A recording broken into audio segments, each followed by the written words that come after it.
वालेकुम, मेरा नाम डॉक्टर यासिर खान है और मैं ऑर्थोपेडिक कंसल्टेंट हूँ। अस्सलाम वालेकुम, मेरा नाम डॉक्टर रजनी कुमारी है और मैं फिजियोथेरेपिस्ट हूँ। रजनी, आज हम किस हवाले से बात करने वाले हैं? सर, जैसे कि हमारे पास बहुत से पेशेंट्स की कॉल्स आती हैं जो कि बोलते हैं कि हमारे कंधों में बहुत दर्द होता है, जिनको वो नाम देते हैं फ्रोजन शोल्डर, यानी कंधा जम गया है। पर जिनको आप बोलते हैं कि आपका कंधा जमा हुआ नहीं है, हालांकि फंस गया है, तो उस हिसाब से आप थोड़ा बताएं कि क्या फर्क है। अच्छा, तुम्हारा मतलब इम्पिंजमेंट सिंड्रोम से है? जी ठीक है। इम्पिंजमेंट सिंड्रोम जो है वो कंधे में दर्द की सबसे कॉमन या आम वजह होती है और ये उम्र के किसी भी हिस्से में हो सकता है। अगर हम इसको शोल्डर मॉडल पे समझाना चाहें तो कंधे का जो जोड़ है ये बॉल एंड सॉकेट जॉइंट है। इसको अगर मैं हटा के दिखाऊं तो कंधे की जो हड्डी है ये गोला है और अंदर इसका ये फ्लैट या स्फेरिकल सरफेस है और ये जोड़ बनता है। इस जोड़ पे एक छत भी है। इस छत को हम एक्रोमियन मेडिकल लैंग्वेज में कहते हैं। असल मसला इस जगह पर आता है। इम्पिंजमेंट सिंड्रोम का एक और नाम हम रोटेटर कफ टेंडनाइटिस भी कहते हैं। होता क्या है कि जो कंधे के पट्टे हैं इनमें सोजिश हो जाती है। सर, कंधे में सोजिश क्यों होती है? कंधे में सोजिश की बहुत सारी वजूहत हैं। सबसे अहम जो वजह है वो है ओवर यूज सिंड्रोम। ये इस नाम से भी जाना पहचाना जाता है।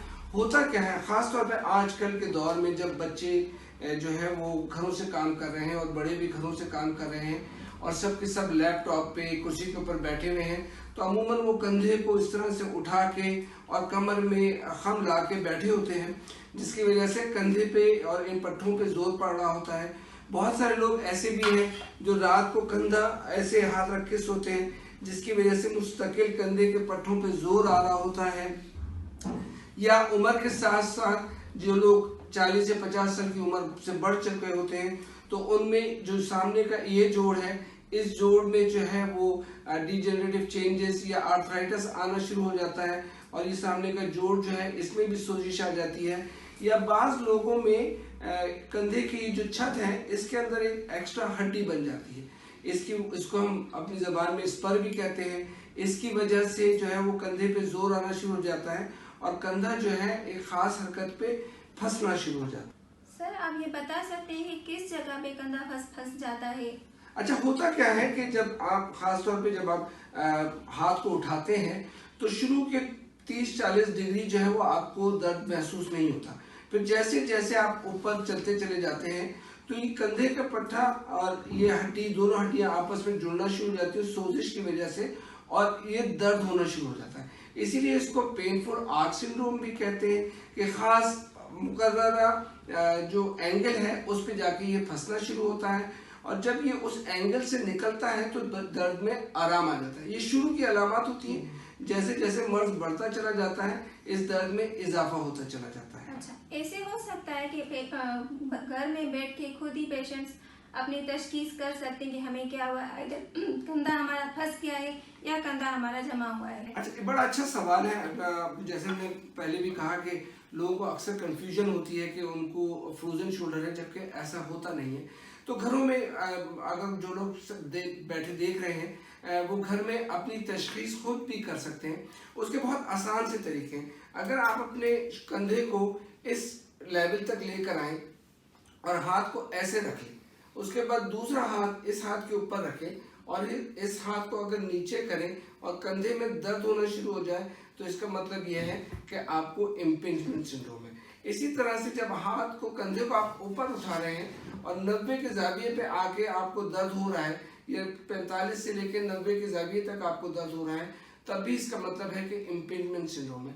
एक और तरीका इसमें यह भी है कि अगर आप अपने हाथ को जिस्म के साथ नीचे रखें, उसके बाद अंगूठे को पीछे की तरफ कर दें और हाथ को ऊपर उठाएं।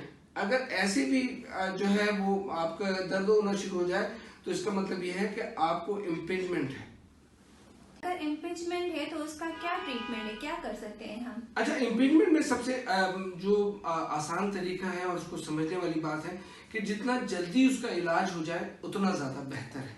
शुरू में सिर्फ सोजिश है, अगर सोजिश को हम कम कर लें किसी तरह से तो उसमें बड़ी जल्दी बहती आ जाती है, उसमें दवाइयों का इस्तेमाल होता है, आपको गोलियां दी जाती हैं जो कि सोजिश को कम करे, और उसके बाद इस कंधे की वर्जिशें फिजियोथेरेपिस्ट करवाता है ताकि कंधे के सामने के और पीछे के जो पट्टे हैं वो मजबूत हो सके। तो ये जल्द इसमें आराम आ जाता है। फिर बाज़ दफ़ा कुछ ऐसे भी मरीज़ होते हैं जो कि शुरू में इस बात को उनको एहसास नहीं होता और वो इसको निगलेक्ट कर देते हैं और ये दर्द बढ़ना शुरू हो जाता है।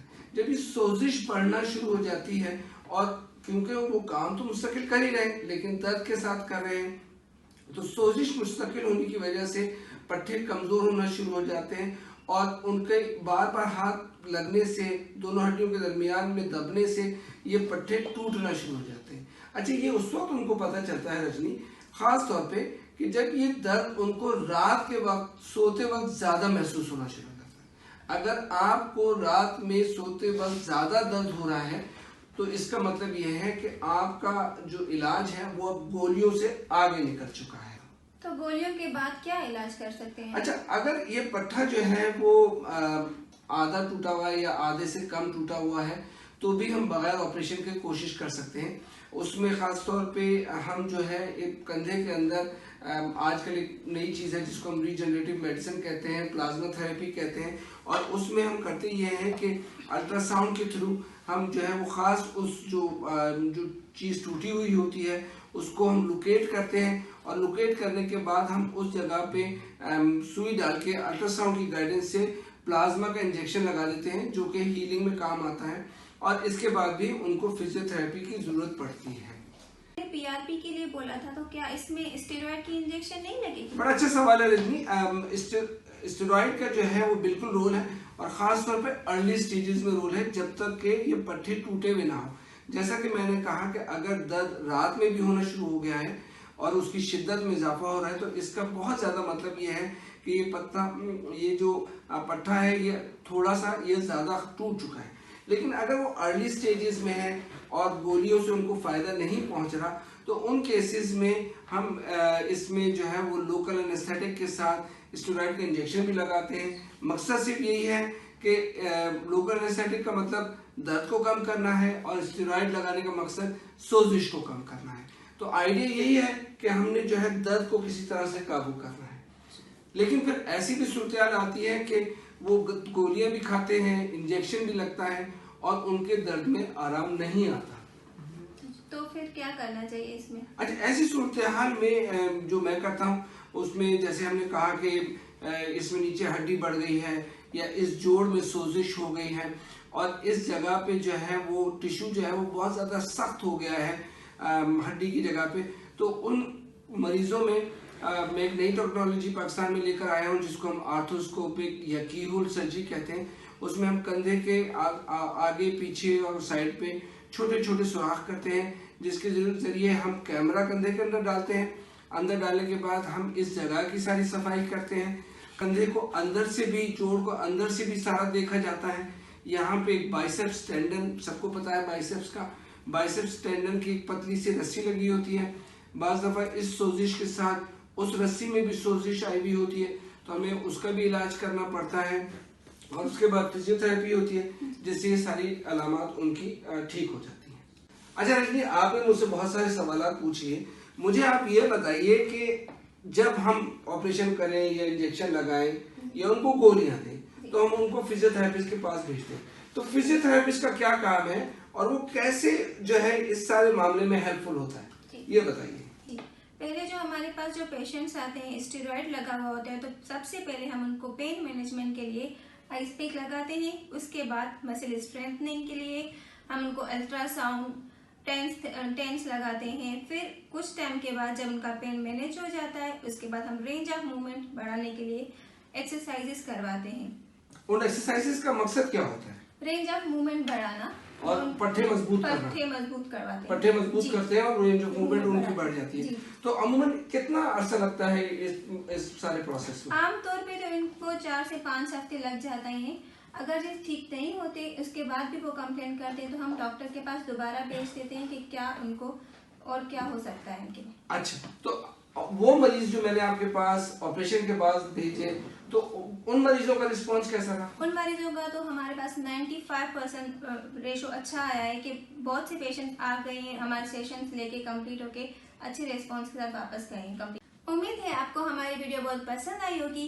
मजीद मालूमात के लिए लाइक शेयर एंड सब्सक्राइब करना मत भूलिए और ज़्यादा अपडेट के लिए बेल आइकॉन भी प्रेस कीजिएगा प्लीज। अगर आप चाहते हैं कि ऑर्थोपेडिक से रिलेटेड किसी और मसले पर हम आपसे बात करें या आप तक मालूमात शेयर करें तो हमें अपने मैसेजेस इनबॉक्स करना मत भूलें। हमारी वीडियो ज़्यादा से ज़्यादा शेयर करें। हमारा मकसद अवामुन्नास तक कंधे के दर्द के हवाले से मालूमात पहुँचाना है। अगर आप घुटने या किसी और हवाले से हमसे पूछना चाहें तो ज़रूर पूछिए।